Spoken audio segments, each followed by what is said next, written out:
Today I'm painting an old sawmill nestled by a lake, and I'll be keeping the image nice and loose and using soft washes to build up some gentle reflections on the water. Let's start with the sky, something a bit moody and overcast, a mix of Prussian blue and Payne's grey. I'll soften that with water so it flows out.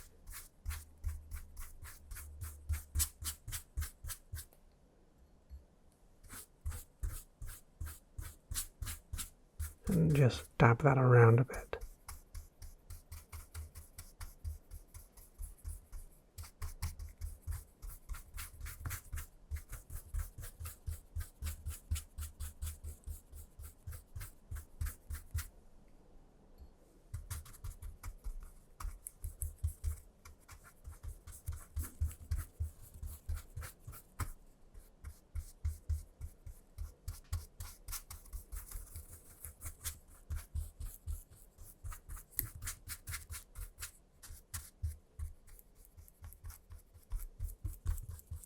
I'm going to carry that same colour down to the water, but at a lighter value to create the base of the reflection.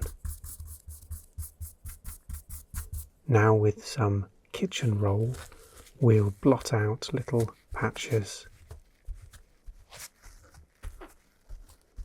and you'll see how that lifts the paint and leaves a nice texture. I'll drop a little more pigment in near the horizon to give it a touch more weight.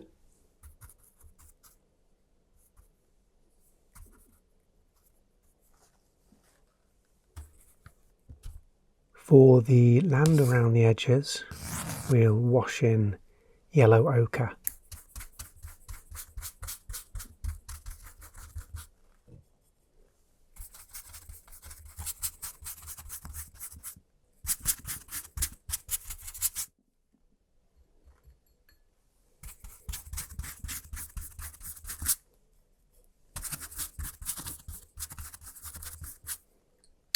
I'll layer in a stronger mix in the foreground to portray some depth, which adds some nice saturation, but also pushes back the far side of the lake.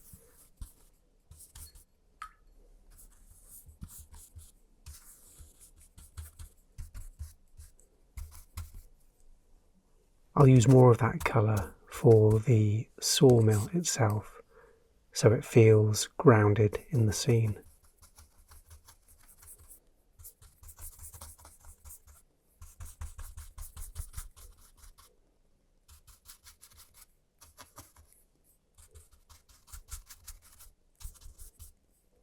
Now to the background. With burnt umber and a fine brush, I'll paint in some trees. Nothing too precise, just little vertical marks to suggest their shapes.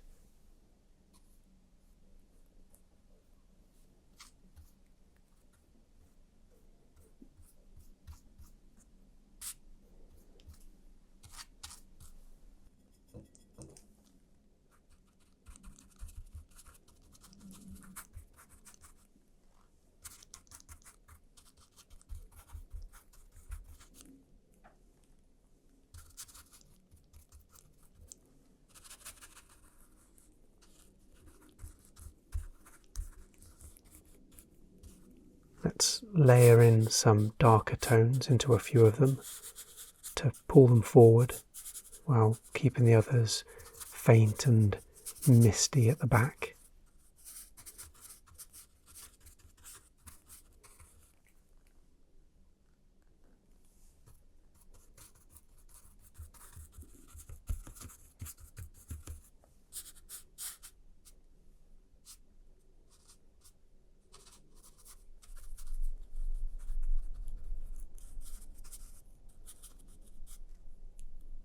A bit of that colour in the foreground to keep the elements connected. I'll use Prussian blue mixed with permanent green to hint at some foliage. Just an impression of plant life without overwhelming things.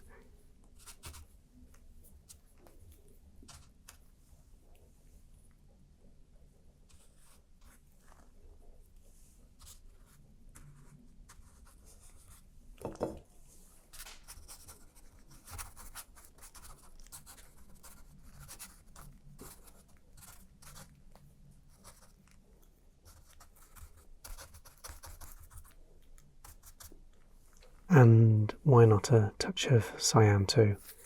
Basically just because I like the colour, but also because it keeps the whole image looking chilled and wintry.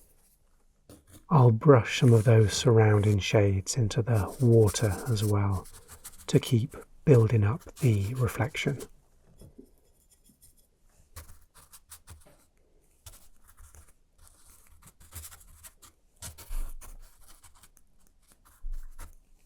Now to the mill, a deeper yellow ochre to give it a bit of form.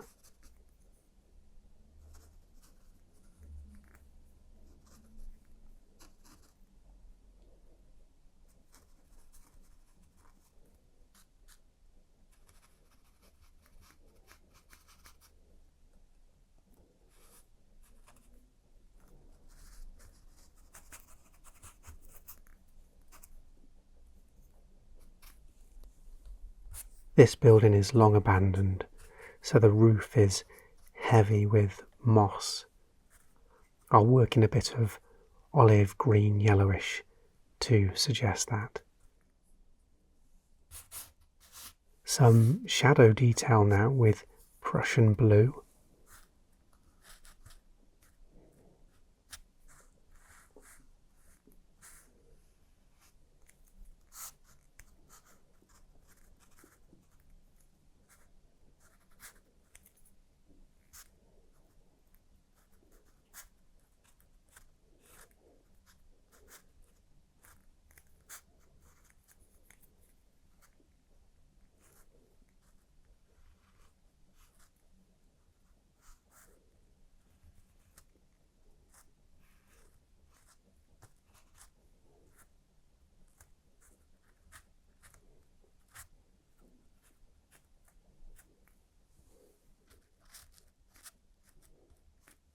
And then indigo for the darker details, like the supporting beams,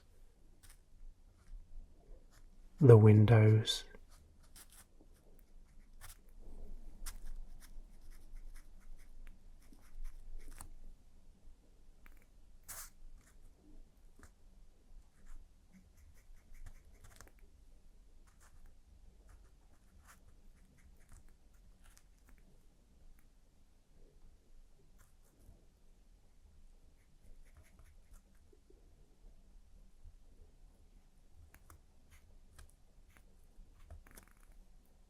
And the first hints of the water wheel.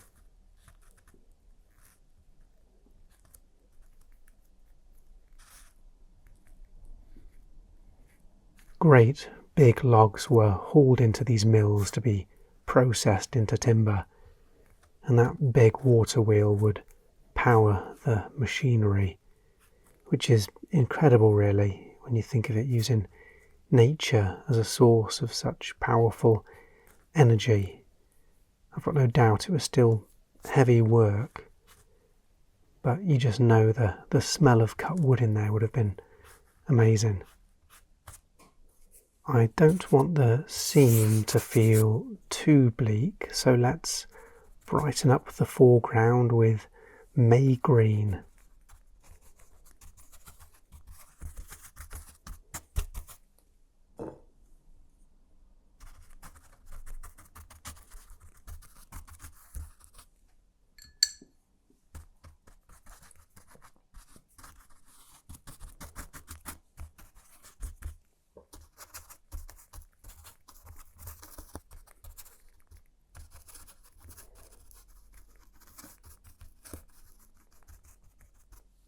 a bit of olive green yellowish to make things a little more earthy.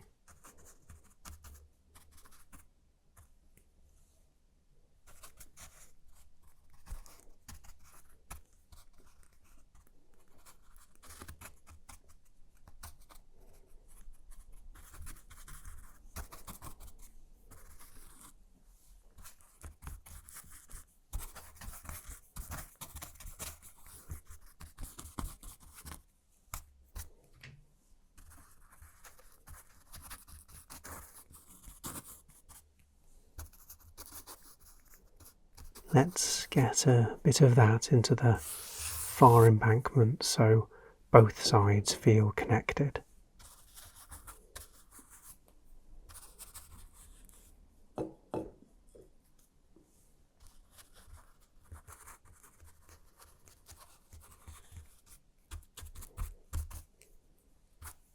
In the foreground, I'll introduce a bush with English red, a much needed pop of colour.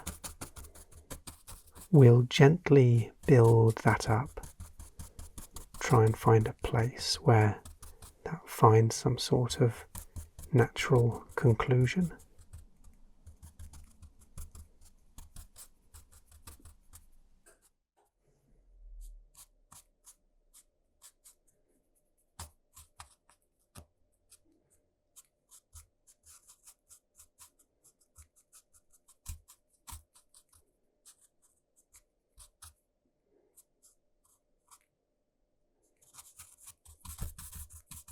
Then let's brush a soft shadow underneath. Let's see if permanent green can add a bit of depth here.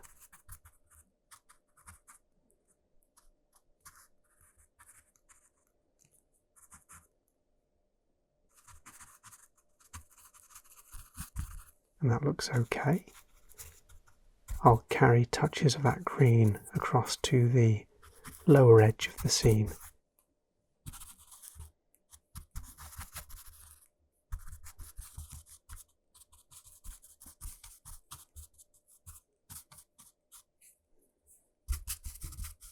Now for a bit of warmth, some Indian yellow dabbed into the bush, and scatter some of that into the grass,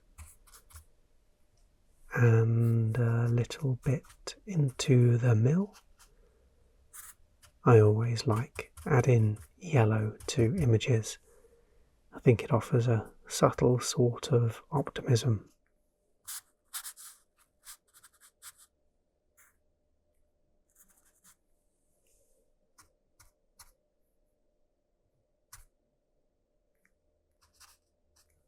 I'll return to burnt umber for the mill shadows, testing that colour out with a bit of a light wash, and I think that looks okay, so I'll go in a bit more confidently.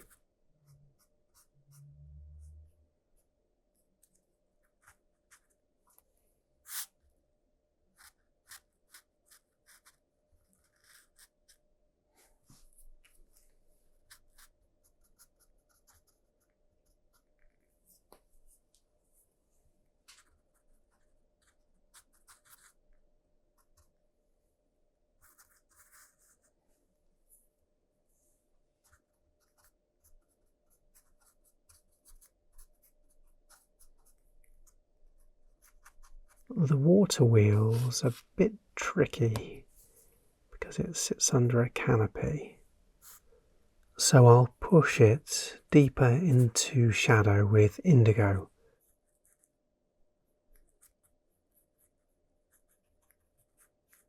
I've obviously lost a little bit of detail there, well, a lot of detail, but I think it improves the atmosphere, so it's a trade-off that I'm happy with.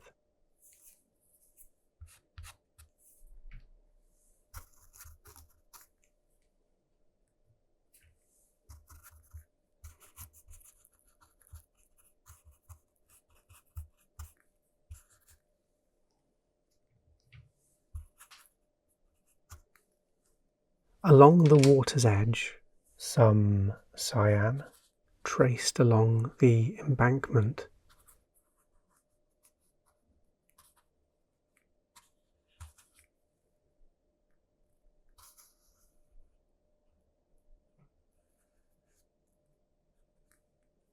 With clean water, I'll brush it out into the lake and create some general reflective shapes.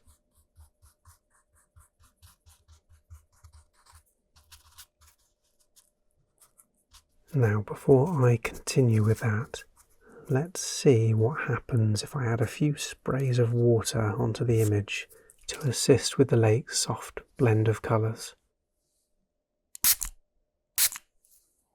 Now that's good and damp, I'll build up the mill's reflection with yellow ochre and olive green yellowish. Keeping the pigment light, just a few dabs here and there.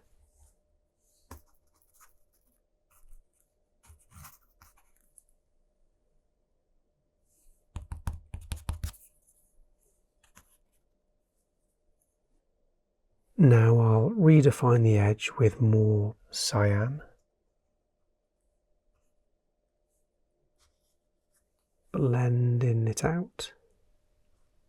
I think that looks nice.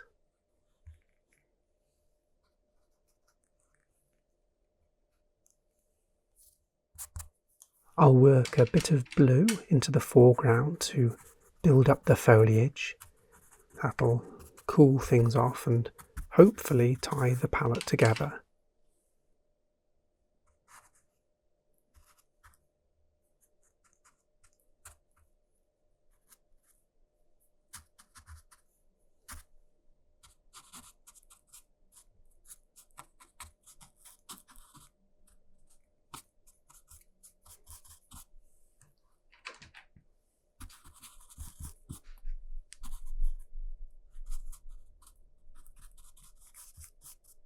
In fact, I'm going to get my fingers messy and smudge the paint around a bit.